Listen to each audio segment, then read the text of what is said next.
അമ്മു, നിന്നോട് ഞാൻ എത്ര പ്രാവശ്യം പറഞ്ഞിട്ടുണ്ട് മൂത്തവരോട് അങ്ങനെ സംസാരിക്കാൻ പാടില്ല എന്ന്. മൂത്തതായാലും ഇളയതായാലും ആവശ്യമില്ലാത്ത വർത്തമാനം പറഞ്ഞാൽ ഞാൻ തിരിച്ചു പറയും. എന്ത് പറഞ്ഞാലും അവിടെ ഇങ്ങനെ എങ്ങും എങ്ങും എത്താത്ത ഓരോന്ന് ഇട്ടോണ്ട് അവരുടെ മുമ്പിൽ വെച്ച് നിന്നിട്ടല്ലേ അവരിതൊക്കെ പറഞ്ഞത്. അതുകൊണ്ടല്ലേ നിനക്കിതൊക്കെ കേൾക്കേണ്ടി വന്നത്. ഞാൻ എന്ത് ഡ്രസ്സ് ഇടുന്നു എന്നുള്ളത് എൻ്റെ പേഴ്സണൽ ചോയ്സ് അല്ലേ. അത് എൻ്റെ ഡ്രസ്സ് കണ്ടിട്ട് അവർക്ക് ചൊറിയേണ്ട കാര്യമില്ലല്ലോ. നീ ഒറ്റയ്ക്ക് എന്ന് ലോകം നന്നാക്കാൻ നോക്കിയത് നന്നാവൊന്നുമില്ല. ഇതുവരെയുള്ള കാര്യങ്ങളൊക്കെ എങ്ങനെയാണോ അതനുസരിച്ച് ജീവിച്ചു പോകാനേ നമുക്ക് പറ്റത്തുള്ളൂ. അതെ, അന്നേ നിങ്ങൾ നോക്കാഞ്ഞത് കൊണ്ടായി ഇതൊക്കെ ഇങ്ങനെയൊക്കെ ആയി തീർന്നത്. നിങ്ങൾ അന്ന് തൊട്ട് റിയാക്ട് ചെയ്തിരുന്നെങ്കിൽ ഇതിനൊക്കെ എന്തെങ്കിലും വ്യത്യാസം വന്നേനെ. ഞങ്ങളേലും റിയാക്ട് ചെയ്യട്ടെ. അപ്പുറത്തെ വീട്ടിലെ ആ പിള്ളേരെ കണ്ടുപഠിക്കുക. മൂത്തവർ വന്നു കഴിഞ്ഞാൽ അവർ വാ തുറക്കത്തില്ല.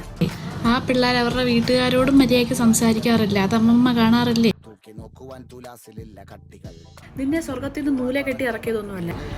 അമ്മമ്മ ഈ പറയുന്നവരൊക്കെ പിന്നെ സ്വർഗത്തിൽ നിന്ന് ഡയറക്റ്റ് എൻട്രി വന്നവരായിരിക്കും അല്ലേ.